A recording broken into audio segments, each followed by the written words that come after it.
안녕하세요. 사도행전 성경 공부 14번째 시간을 시작하겠습니다. 이번 시간에는 사도행전 17장 말씀을 볼 텐데요. 17장에는 앞서 마게도니아의 첫 성이었던 빌립보에서의 사역을 끝내고 이제 데살로니가 그리고 베레아, 그리고 아덴까지 이르러 복음을 전하는 바울과 그의 일행에 관한 내용을 우리가 볼 수 있습니다. 17장 1절에 따르면 그들은 암비볼리와 아볼로니아로 다녀가 데살로니가에 이르렀다라고 하는데요. 암비볼리, 아볼로니아, 데살로니가의 위치가 어디인지 지도를 통해서 한번 보면 좋겠습니다. 지금 현재 이제 그리스이고요. 오른쪽에 나와 있는 이즈미르라고 표시된 지역이 지금 터키 지역입니다. 터키와 그리스 사이에 있는 바다가 에게해인데 터키 지역에 있는 이 드로아라는 도시에서 이제 배를 타고 건너가 마게도냐 지역으로 넘어갔었습니다. 그곳에서 빌립보에서 복음을 전하고 이제 마게도냐 지역에서 계속해서 복음을 전하는 상황인데요.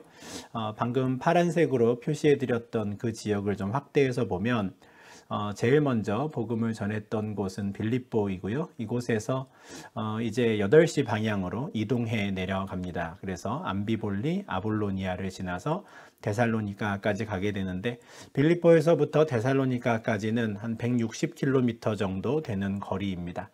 아마도 암비볼리와 아볼로니아에서의 사역에 대한 기록이 없는 것으로 보아서 이 두 지역은 그냥 지나가는 도시였던 것 같고요. 빌립보를 떠나면서부터도 바울과 그의 일행은 데살로니가에서 복음을 전하고자 하는 계획을 가지고 길을 간 것으로 보입니다. 데살로니가는 마게도냐 전체의 수도였고요. 그 당시에 이미 20만 명 정도의 사람이 살고 있는 굉장히 큰 해안 도시였습니다. 이곳에 이제 도착해서 복음을 전하는데 앞선 16장의 내용을 한번 기억해 보시면 빌립보에서 그는 감옥에 갇혀서 고난을 당하고 또 굉장히 빌립보라는 도시 안에서도 큰 환난과 어려움을 겪었었는데 그럼에도 불구하고 바울과 실라 또 디모데는 계속해서 이 복음을 전하는 사역을 이어갑니다. 그러했던 그들의 마음이 사실 데살로니가전서 2장 2절에 이렇게 짧게 표현이 되어 있습니다. 너희가 아는 바와 같이 우리가 먼저 빌립보에서 고난과 능욕을 당하였으나 우리 하나님을 힘입어 많은 싸움 중에 하나님의 복음을 너희에게 전하였노라 하는 것이죠. 빌립보 다음에 데살로니가로 이동하였는데 빌립보에서 당했던 그 고난과 능욕이 있었지만 하나님께서 새 힘을 주셔서 우리가 저 한 160km 떨어져 있는 데살로니가까지도 가서 우리가 복음을 전할 수 있었고 또 너희가 우리를 통해 복음을 들을 수 있었다라는 것을 회상하는 말씀입니다. 데살로니가에 도착했더니 그곳에는 마침 유대인의 회당이 있었습니다. 앞서 빌립보에서는 마땅한 유대인의 회당이 없었던 것으로 보이는 정황이 있었습니다. 안식일이 되었지만 이 바울과 실라, 디모데, 누가 이 네 사람은 어디에서 복음을 전한다든지 또 기도해야 할지 알 수 없어서 성 밖에 있는 강가까지 나갔었는데요. 다행히 데살로니가에는 유대인들이 모이는 회당이 있었습니다. 늘 그렇듯이 회당이 있다면 바울은 언제나 그곳에 들어가서 복음을 증거하는데 이번에도 그렇게 합니다. 2절에 보니까 바울이 매번 첫 선교지에 도착하면 그곳에 있는 회당을 찾아가 복음을 전하는 것을 자기의 관례대로 이렇게 설명을 합니다. 바울이 늘상 그렇게 했다라는 것이죠. 바울이 자기의 관례대로 그들에게로 들어가서 새 안식일에 성경을 가지고 강론했다라고 합니다. 우리가 앞서 복음을 전하는 그 사역의 방법을 설명드릴 때 이미 보았던 대로 안식일에 유대인들이 회당에 모여서 예배를 드릴 때 규정 중에 이제 성경이 낭독이 되고 그 성경에 대한 말씀을 해설을 할 사람들을 이제 청합니다. 그렇게 되면 그때 바울이 일어나서 마침 그 성경 말씀을 가지고 어떻게 예수가 그리스도인지를 강론했던 것이죠. 근데 여기서 새 안식일이라고 하니까 바울이 데살로니가에서 한 3주 정도 머물렀었나 보다라는 생각이 드는데요. 그렇지만 데살로니가 전서와 후서에 있는 내용들을 좀 살펴본다면 단지 3주만 머물러 있었던 것은 아닌 것 같고요. 더 긴 시간을, 어쩌면 상당히 오랜 시간을 머물렀는지도 모르겠습니다. 다만 그 중에 3번에 걸쳐서 성경을 가지고 강론한 내용이 강조되어서 표현된 것으로 보입니다. 실제로는 더 오랜 시간을 머무른 것으로 보이는데 데살로니가전서 후서의 내용뿐 아니라 바울이 나중에 빌립보 교회에 보낸 편지에서도 너희들이 나의 사역에 큰 도움이 되어서 고맙다라고 이야기를 하면서 내가 데살로니가에 있을 때에도 너희가 한 번뿐 아니라 두 번이나 나의 쓸 것을 보내주었었다. 참 고마웠다라는 인사를 합니다. 빌립보에서 사역을 마치고 데살로니가로 옮겼는데 빌립보 성도들, 특히 루디아를 중심으로 그곳에 있던 성도들이 바울의 필요를 계속 공급해 주었던 것이죠. 그런데 한 번만이 아니라 두 번이나 그의 필요를 공급해 주었다라는 것으로 보아 좀 상당한 기간 데살로니가에 머무르면서 바울이 사역을 했던 것이 아닌가 싶습니다. 3절에 보면 뜻을 풀어 그리스도가 해를 받고 죽은 자 가운데서 다시 살아나야 할 것을 증언하고 이르되 내가 너희에게 전하는 이 예수가 곧 그리스도라 이렇게 복음을 증거했다라고 합니다. 바울이 굉장히 체계적으로 그리고 성경에 근거하여서 복음을 전했다라는 것을 알 수 있는데요. 성경을 가지고 강론하였고요. 그 말씀의 의미가 무엇인지 뜻을 풀어준 것이죠. 그리고 그 구약 성경의 모든 내용이 어떻게 그리스도를 가리키는지를 설명하고요. 결국 내가 너희에게 지금 말하고자 하는 그 예수가 구약이 예언하였던 그리스도이시다라는 것을 논증하는 방식으로 복음을 전합니다. 구약 성경의 내용을 가만히 따라가다 보면 결국 예수가 그리스도라는 것을 받아들일 수밖에 없고 인정할 수밖에 없는 아주 훌륭한 강론을 매번 안식일 때마다 전하였던 것이죠. 바울이 이렇게 회당에 들어가서 성경을 가지고 강론하고 그 뜻을 풀어 예수가 그리스도임을 증명한 것은 바로 예수님께서 사용하신 복음 전파의 방식이었습니다. 누가복음 24장 27절에 따르면 엠마오로 가던 그 두 명의 제자들에게 부활하신 예수님이 나타나셨었는데요. 그때 예수님께서는 그 두 명의 제자에게 모세와 모든 선지자의 글, 모든 성경이라고 하는데 그때 당시에는 구약 성경밖에 없었으니까요. 구약 성경에 모세와 선지자의 모든 글이 어떻게 자기에 관한 것인지, 바로 예수 그리스도에 관한 것인지를 자세히 설명하셔서 그들의 마음을 뜨겁게 하십니다. 바울이 똑같은 방식을 쓰는 것이죠. 회당에 들어가서 구약 성경을 강론하고 그 뜻을 풀어 예수가 그리스도인 것을 논증하는 것입니다.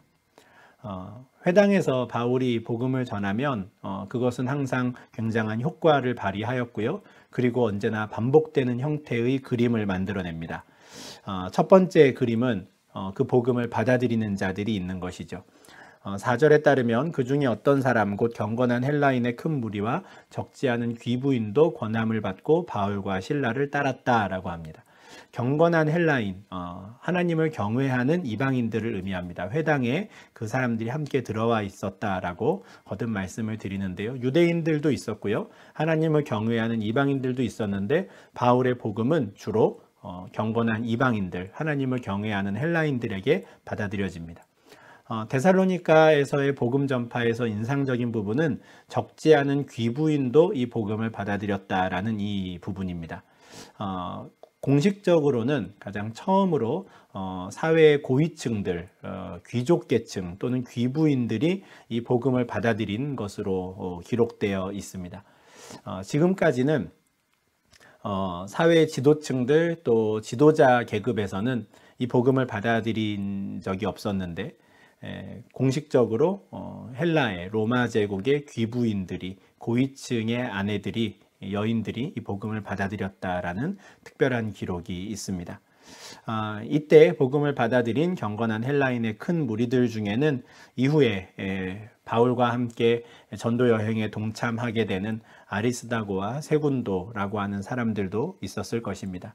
20장 4절과 27절 2장 2절에 이들의 이름이 나오는데 데살로니가 사람 아리스다고와 세군도 이렇게 명명이 되면서 바울이 복음을 전하러 다니는 길에 또 한 명 한 명 합류하게 되는 또 일꾼들의 이름들을 또 생각나게 합니다. 데살로니가 교회에서 복음을 받아들인 사람들은 거의 대부분 이방인이었던 것 같습니다. 조금 전에 보았던 말씀에도 경건한 헬라인들이라고 하였는데 실제로 데살로니가 교회에 보낸 편지도 보면 데살로니가전서 1장 9절에서 우리가 어떻게 너희 가운데 들어갔는지와 너희가 어떻게 우상을 버리고 하나님께로 돌아와서 살아계시고 참되신 하나님을 섬기는지에 대해서 마게도냐와 아가야에 소문이 많이 났다라는 이야기를 합니다. 너희가 어떻게 우상을 버리고 하나님께 돌아왔는지라는 이 표현이 여기서 말하는 너희들은 이제 이방인들을 염두에 두는 것이죠. 이런 표현으로 보아서 주로 데살로니가 교회에서는 이방인들이 이 복음을 많이 받아들인 것으로, 그래서 그들이 이전에 섬기던 우상을 버리고 어떻게 여호와 하나님을 섬기는 자들이 되었는지에 대해서 주변에 마게도냐와 아가야 지역에 많은 소문이 날 정도로 그들은 굉장히 신실한 신앙생활을 잘 했던 것으로 보입니다. 그렇다면 함께 회당에 있었던 유대인들은 어떻게 했습니까? 아마 충분히 상상하실 수 있을 겁니다. 지금까지 전도 여행 중에서 우리가 회당에서 바울이 복음을 전파할 때마다 나왔던 반응이 있죠. 유대인들은 복음을 싫어합니다. 그 유대인들은 시기하였고요. 그래서 결국 저자의 어떤 불량한 사람들을 데리고 떼를 지어 성을 소동하게 만듭니다. 이 부분도 참 신기합니다. 사실은 지금까지 바울이 전도했던 지역들도 보면 유대인들이 항상 뭔가 그 도시에서 소동을 일으킬 수 있을 만한 위치에 있었다는 걸 확인할 수 있습니다. 그 도시의 지도자들과 연결되어 있다든지 아니면 어떤 식으로든 그 온 마을을 소동케 할 수 있는 어떤 지위 또는 그런 방법들을 알고 있었다는 걸 우리가 보게 되는데, 데살로니가에서도 마찬가지입니다. 그곳의 유대인들은 많은 경건한 헬라인들과 기부인들이 복음을 받아들이는 동안 오히려 이 복음을 거부하고 바울과 실라들의 사역을 시기합니다. 그래서 어떤 불량한 자들을 데리고 와서 데살로니가 성에 소동을 일으키죠. 그리고 이들은 야손의 집에 쳐들어갑니다.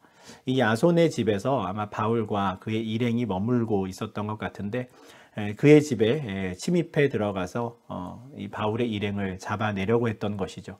그런데 이미 그들이 온다는 소식을 듣고 야손이 이 바울과 일행을 다른 곳으로 피신을 시켰던 것 같습니다. 끝내 유대인들은 바울과 일행을 발견하지 못하고 잡아내지 못하죠. 그래서 이들이 택한 방법은 바로 그 야손과 데살로니가에서 먼저 믿음을 받아들인 그 형제들, 신앙의 형제들을 붙잡는 것이었습니다. 야손과 및 형제들을 끌고 읍장들 앞에 가서 소리질러 이르되 천하를 어지럽게 하던 이 사람들이 여기도 이름에 야손이 그들을 맞아들였도다, 이렇게 하는 것이죠. 이 고발 또 이런 고소가 굉장히 좀 위험한 것은 천하를 어지럽게 하던이라고 하는 이 표현 때문에 그렇습니다. 이것은 지금식으로 말하면 테러를 일으키는 사람들입니다. 테러리스트들한테 쓰는 표현이거든요.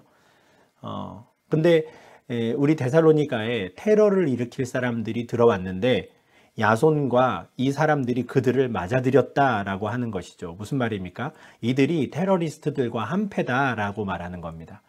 읍장들이라고 하면 그 마을의 치안과 이 안보를 담당하던 사람들인데, 그 사람들에게 가서 우리 마을에 테러리스트들이 들어왔고 야손과 이 사람들이 그들을 받아들였다 하는 것이죠. 굉장히 아찔한 순간입니다. 이 천하를 어지럽게 하던이라고 하는 이 표현이 이후에 21장 38절에서도 또 나오는데요. 예루살렘에 이제 바울이 들어가게 되었을 때 바울을 본 이제 유대인들이 또 그곳에서도 소동을 일으킵니다. 그래서 로마의 천부장이 이제 출동을 해서 이제 바울을 붙잡게 되죠. 그런데 그 바울을 붙잡았던 그 천부장은 바울에 대해서 내가 이전에 소요를 일으켜 자객 4,000명을 거느리고 광야로 가던 애굽인이 아니냐라고 질문을 해요. 온 예루살렘을 이렇게 소동을 일으킬 정도라면 그때 그 소요를 일으켰던 애굽 사람이 다시 나타났나 보다라고 생각을 하고 이 천부장은 출동했던 겁니다. 이때 소요를 일으켜라는 말이 앞서 보았던 소동하게 만드는 그 단어인데요. 바로 테러리스트를 의미하는 것이죠. 바울이 지금 이런 사람으로 오해를 받았었는데 지금 똑같은 식으로 데살로니가의 유대인들은 바울을 그렇게 규정하면서 야손이 그들과 한패다라고 말합니다. 그렇다면 그들은 무슨 근거로 이들을 그렇게까지 몰아세웠을까? 17장 7절 하반절부터의 말씀을 보면 이 사람들이 다 가이사의 명을 거역하여 말하되 다른 임금 곧 예수라 하는 이가 있다 하더이다, 이렇게 말합니다. 이들은 가이사, 황제의 명을 거역하는 자들이고 이들은 다른 임금을 섬기는 사람들인데 이들이 섬기는 임금은 예수라는 사람입니다 라는 거예요. 아마 복음을 전하는 증거 상황 가운데 예수 그리스도는 하나님 나라의 왕이십니다 라는 말을 했겠죠. 지금의 설교를 예를 들면 그렇습니다. 예수님은 우리의 왕이십니다. 예수님은 우리의 주인이십니다 라는 식으로 설교를 했다면 모든 맥락과 그 표현이 가지고 있는 어떤 상징적인 의미들은 전혀 배제하고 문자 그대로 그 한 문장을 따오는 것이죠. 부당한 거짓 고소와 고발하는 자들이 하는 행태는 사실 예나 지금이나 사실은 별반 다르지 않습니다. 똑같이 하는 것인데요. 바울이 했던 설교 중에 이 한 문장을 따오는 것이죠. 저들은 예수를 우리의 왕이라고 부르는 자들입니다. 이것은 곧 반역을 일으킨 것이고 황제의 명을 어기는 것입니다. 그리고 저 야손과 저 사람들도 그 바울과 한패입니다. 이렇게 되는 것이죠. 데살로니가에 이 테러리스트들이 나타났고 심지어 그들과 내통하는 자가 있다라는 이 고발이 들어오니 당연히 무리와 읍장들은 소동합니다. 난리가 난 것이죠. 이 마을의 치안을 담당해야 하는 읍장들 입장에서는, 그리고 그 마을 사람들 입장에서는 굉장한 불안감과 함께 아마 난리가 났을 겁니다. 그래서 결국 야손과 그 나머지 사람들은 보석금을 내게 되고 겨우 풀려나게 되는데요. 여기서 말하는 보석금은 우리가 지금 사용하는 보석금과는 다른 개념입니다. 지금은 감옥에 들어가 있는 사람이 건강이나 어떤 다른 이유로 인해 이제 돈을 내고 밖에 나오는 것을 이제 보석금이라고 하는데, 여기서 말하는 보석금은 그런 게 아닙니다. 야손과 그 읍장들 사이에서 어떤 계약이 체결된 것을 의미합니다. 분명 그 계약은 다시는 이런 소동을 일으키지 않겠다라는 것이었을 겁니다. 그런 것을 확인해 주지 않고서는 사실은 풀어줄 기미가 보이지 않았기 때문에 어쩔 수 없이 야손과 그 형제들은 그들의 제안에 동의할 수밖에 없었을 것이고요. 분명 그 제안 안에는 바울과 그의 일행이 다시는 이 데살로니가에 와서 복음을 전하는 일은 하지 못하게 한다라는 것에도 동의가 되었을 겁니다. 그렇게까지 동의가 되었으니 또 야손과 나머지 사람들이 풀려나게 되었을 텐데요. 이런 조항들이 들어간 것에 서로 동의가 되었다라는 것이 바로 보석금을 받고 놓아주었다라는 의미입니다. 실제로 데살로니가전서 2장 18절에 보면 바울은 내가 한 번, 두 번 계속해서 너희에게 가고자 하였으나 사탄이 우리를 막았다라고 말하거든요. 여기서 말하는 이 사탄이 우리를 막았다라는 것이 분명 이 보석금을 받고 놓아주었다라고 하는 이 부분과 연결되는 맥락으로 보입니다. 그러니까 어쩔 수 없는 상황이 된 것이죠. 더 이상 그 데살로니가에서는 복음을 전할 수 없는 상황이 되었고, 이후에도 이 바울과 그의 일행이 데살로니가에 들어가서 복음을 전하는 일이 이제 어려워진 상황이 되었습니다. 부득이한 상황이지만 그렇지 않고서는 이제 막 복음을 받아들인 그 믿음의 형제들이 이제 큰 고난을 받아야 했기 때문에 바울도 그 상황은 충분히 이해했으리라 생각합니다. 상황이 이렇게 되니 이제 어쩔 수 없이 바울과 그 일행은 그 데살로니가를 떠나야 했습니다. 밤에 형제들이 곧 바울과 실라를 베레아로 보내니 그들이 이르러 유대인의 회당에 들어가니라 라고 말씀하죠. 17장 10절 말씀인데요. 제가 지금 9절로 잘못 표기했습니다. 밤중에 형제들이 바울과 실라를 베레아라는 다른 도시로 보낸 것인데, 밤에 보낸 것은 아무래도 또 다른 소동을 일으키지 않으려고 하는 노력이었던 것으로 보입니다. 그래서 베레아로 보냈는데요. 베레아는 어디에 있냐면 데살로니가가 지금 여기 보이시는 요 항구 도시라고 하면 데살로니가에서 이제 8시 방향으로 떨어져 있는 100km 정도 떨어져 있는, 지금 구글 지도상으로는 베리아라고 보이는 저곳이 바로 베레아입니다. 저 베레아까지 보내는 것이죠. 형제들이 그곳으로 보냈다라고 하는 표현은 아마도 형제들이 베레아까지 바울과 그의 일행을 데려다 주었다라는 의미로 보입니다. 이후에 베레아에서 또 아덴으로 갈 때도 마찬가지 언급이 있는데요. 아무래도 지금 이 마게도냐 지역은 바울이 처음 오는 지역이고요. 뭐 질이라든가 도로에 있어서 다 생소한 상황이기 때문에 그 데살로니가에 있는 형제들이 직접 바울을 데리고 안전하게 베레아까지 데려다 주고 그리고 돌아간 것으로 보입니다. 이렇게 해서 데살로니가에 이어서 베레아로 옮겨진 이제 바울의 선교 여행이 되었는데요. 이어지는 11절 말씀을 보면 베레아에 있는 사람들에 대한 이런 평가가 있습니다. 그곳 사람들은 데살로니가에 있는 사람들보다 더 너그러워서 간절한 마음으로 말씀을 받고 이것이 그러한가 하여 날마다 성경을 상고함으로입니다. 한마디로 말해서 베레아 사람들은 데살로니가 사람들보다 더 복음을 잘 받아들였다 이런 말씀입니다. 더 너그러웠다라는 것은 매너가 좋았다, 신사적이었다라는 거예요. 그러니까 특별히 데살로니가에 있던 그 유대인들과 대조되는 분위기를 표현하는 것인데요. 뭔가 강하게 반대하고 또 어떤 폭력적인 성향을 드러내었던 데살로니가의 사람들, 유대인들과는 달리 베레아 사람들은 굉장히 매너가 좋았고 무엇보다도 그들에게는 간절한 마음이 있었습니다. 무엇이 그들로 하여금 이 간절한 마음을 갖게 했는가에 대해서는 저희가 알 수 없습니다. 하나님께서 정말 특별한 은혜를 주신 자들인가 보다 생각할 수밖에 없는데 예수님께서 비유로 말씀하신 4가지 밭의 비유로 본다면 좋은 땅과 같은 마음밭을 가지고 있었던 사람들이 아마 베레아에 있는 사람들 같습니다. 그래서 그들은 간절한 마음으로 바울이 전하는 말씀을 받았고요. 뿐만 아니라 정말 이것이 그러한가 하여서 스스로 성경을 상고하였습니다. 성경을 깊이 묵상하고 연구했다라는 말이에요. 분명히 이 베레아에서도 바울은 안식일을 맞이하여서 회당에 들어가서 복음을 증거하고 이렇게 하였을 텐데 11절 말씀을 보니까 베레아 사람들은 안식일에만 바울을 찾아와 말을 들었던 게 아니었습니다. 날마다죠, 날마다.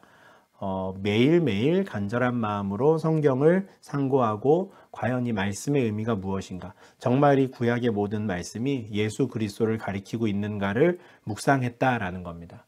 복음을 전하는 사람 입장에서는 정말 만나기 참 힘든, 그리고 꼭 한 번이라도 이런 사람들을 만났으면 하고 바랄 만한 사람들이 바로 베레아에 있는 사람들인데 분명 빌립보와 데살로니가를 거치면서 자신으로 말미암아 온 성읍이 소동이 일어나고 또 자기를 비롯한 함께 믿음의 형제된 자들에게 박해와 핍박이 이어지는 것을 계속 경험했던 바울 입장에서는 이 베레아 사람들의 이 신사적인 태도, 그리고 그들이 정말 간절한 마음으로 성경을 묵상하는 것들이 참 좋고 또 개인적으로도 굉장한 위로가 되지 않았을까 싶습니다.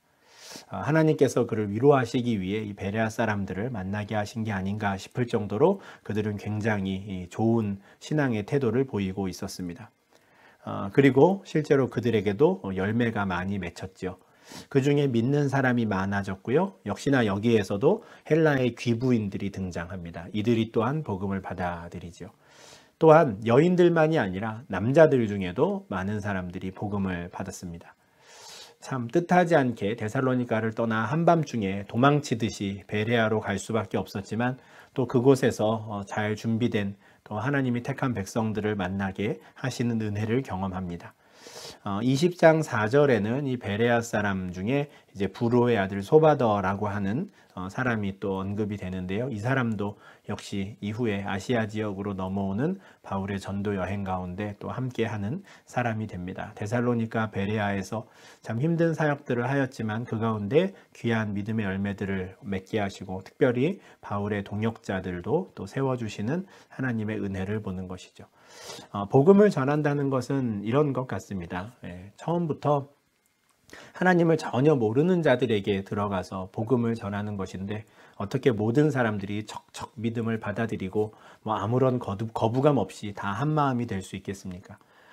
큰 어려움과 환난 중에 복음의 씨앗이 뿌려지는 것이고 그 가운데 하나님께서 얼마든지 부르시는 자들, 택한 자들에게 그 복음이 믿음으로 받아들여져서 그들이 또 교회를 세워가고 또 함께 동역하는 일꾼으로 그렇게 세워져 가는 것 같습니다.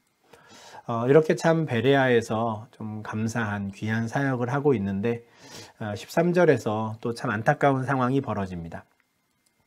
데살로니가에 있는 유대인들이 베레아까지 쫓아온 것이죠. 그들은 바울이 하나님의 말씀을 베레아에서도 전하는 줄 알고 거기도 가서 베레아까지 와서 그곳에 있는 무리를 또 움직여서 소동하게 합니다. 참 매너 좋은 신사적인 사람들이었는데 또 이들이 어떤 방식으로 그렇게 소동을 일으킨 것인지 어쩌면 데살로니가에 있는 그 불량한 패거리들을 데리고 베레아까지 온 것인지도 모르겠습니다. 참 열심입니다. 복음을 반대하는 것도 참 이렇게 열심을 내고 있는데 이들의 모습은 앞서 첫 번째 전도 여행 중에 바울이 루스드라에 도착해서 열심히 복음을 전하고 있을 때 안디옥과 이고니온의 유대인들이 루스드라까지 쫓아와 가지고 그곳에 있는 무리를 충동해서 바울을 돌로 쳐 죽이려고 했던 그런 장면과 또 비슷하게 오버랩됩니다.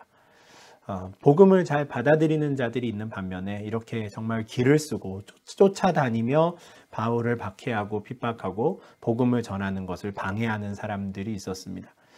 안디옥과 이고니온의 유대인들이 참 강성이었던 것처럼 데살로니가에 있는 그 유대인들도 굉장한 강성으로 끝까지 복음을 반대하던 사람들인데 분명 바울이 베레아 또 이후에 아테네 이렇게 계속 이동하는 동안에 데살로니가에 그대로 남아있던 형제들은 바로 그 유대인들 또 그 유대인들로 인해 동요를 받은 또 선동받은 또 다른 이방인들로 인해서 굉장한 환난과 박해를 받지 않았을까 싶습니다.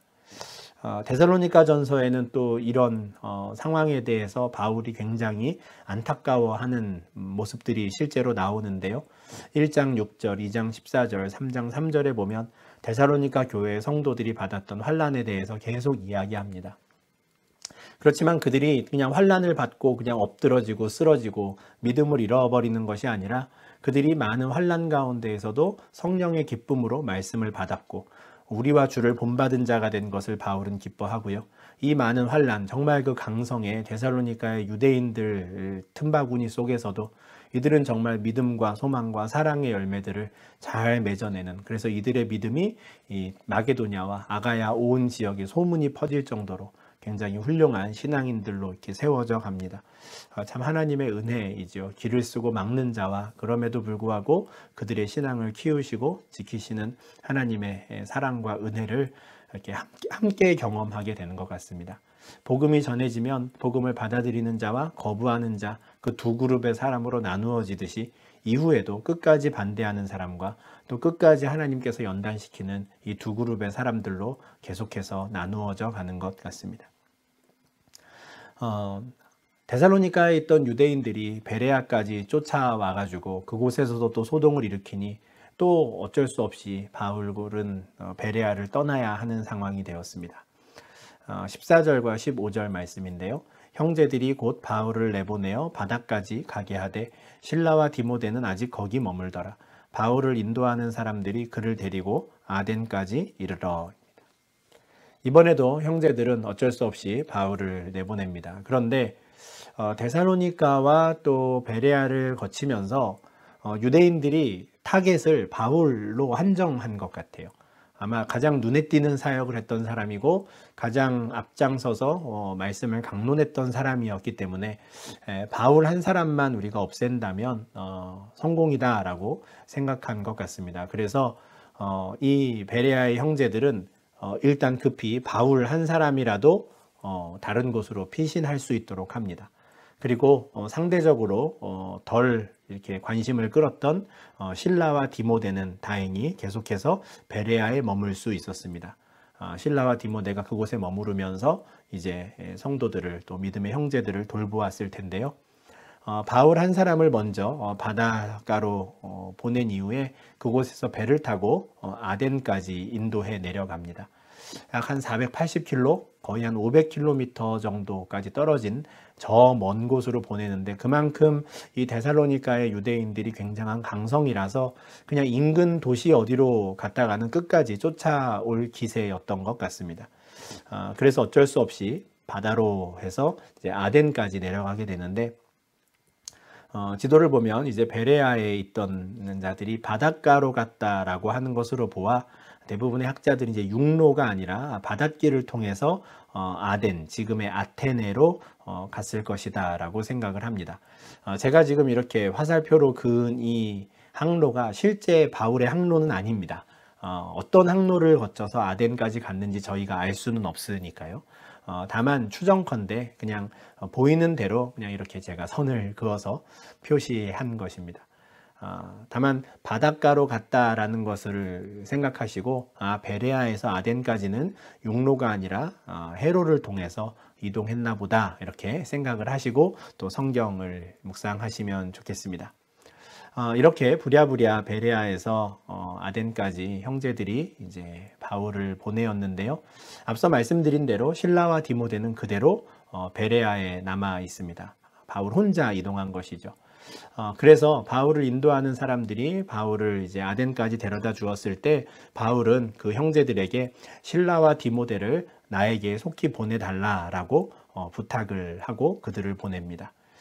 이후에 계속 함께 사역을 해야 했기 때문이고 여기서 그들과 헤어지게 되면 다시 어디에서 만나게 될지 알 수 없기 때문에 바울은 혼자 아테네에 와서 머물게 되고 그곳에서 실라와 디모데가 자기에게 올 때까지 기다리게 됩니다.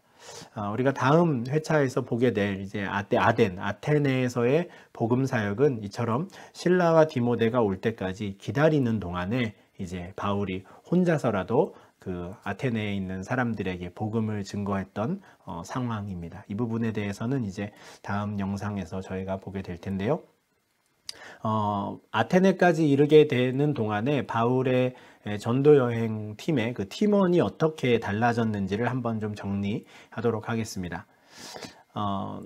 오른쪽에 있는 지금의 터키 지역이죠. 이 드로아에서 이제 배를 타고 마게도냐로 건너가서 첫 성이었던 빌립보에서 사역을 할 때만 해도 바울, 실라, 디모데, 누가 이 네 사람이 함께 했었습니다. 누가의 이름은 등장하지 않지만 16장 10절에서 드로아에서 이제 떠날 때 우리가라고 하는 표현이 있었기 때문에 분명히 누가가 그곳에서 함께 합류했나 보다라고 우리가 상상할 수 있다, 생각할 수 있다고 말씀드렸습니다. 근데 빌립보에서 이제 사역을 마치고 빌립보에서 이제 데살로니가로 이동을 할 때에는 누가가 빠집니다. 바울, 실라, 디모데가 데살로니가와 베레아 지역에서 복음을 전합니다. 이렇게 생각하는 데에도 이제 이유가 있었습니다. 빌립보 사역을 다 마치고 16장 40절에서 말씀드린 내용이었는데요. 그들이 가니라라고 하는 표현을 사용합니다. 누가가 이제 사도행전을 쓰면서 다시 자기를 뺀 것이죠. 자신을 빼고 그들이 이제 데살로니가로 갔다 이렇게 표현을 합니다. 그 표현을 통해서 아마도 누가는 빌립보에 계속 남지 않았을까? 아니면 누가는 잠시 다시 드로아로 돌아갔던 것은 아닐까 이렇게 상상을 할 수 있는데요. 데살로니가와 베레아에서는 이제 바울, 실라, 디모데 세 사람이 함께 복음을 전합니다. 그러던 중에 방금 보았던 대로 베레아에서는 또 한번 소동이 일어나서 어쩔 수 없이 이제 바울 혼자 먼저 아덴, 지금의 아테네로 이동하게 되고요. 실라와 디모데는 계속 베레아에 남아서 마무리를 하게 됩니다. 그리고 이후에 아덴에서 바울은 실라와 디모데가 올 때까지 이제 기다리게 되는 것이죠. 지금 이 구글 지도상으로는 빌립보, 데살로니가, 베레아, 아덴이 모두 그리스 땅으로 보이지만 우리가 앞서 보여드렸던 지도를 기억하시면 빌립보, 데살로니가, 베레아는 그 당시에는 로마 제국 시대에는 마게도냐 지역이었습니다. 마게도냐라고 불렸고요. 바울이 지금 이동한 아덴은 아가야 지역으로 불렸습니다. 아가야, 그리고 위에가 이제 마게도냐인데요. 이제 아덴으로 넘어온 바울은 아가야라는 새로운 지역에서 또 복음을 증거하는 사역을 이제 하게 됩니다. 이 부분에 대해서는 이제 다음 회차에서 우리가 계속해서 살펴보도록 하겠습니다. 이렇게 해서 이제 17장 전반부의 내용을 마무리하고요. 이어서 후반부로 진행하도록 하겠습니다. 감사합니다.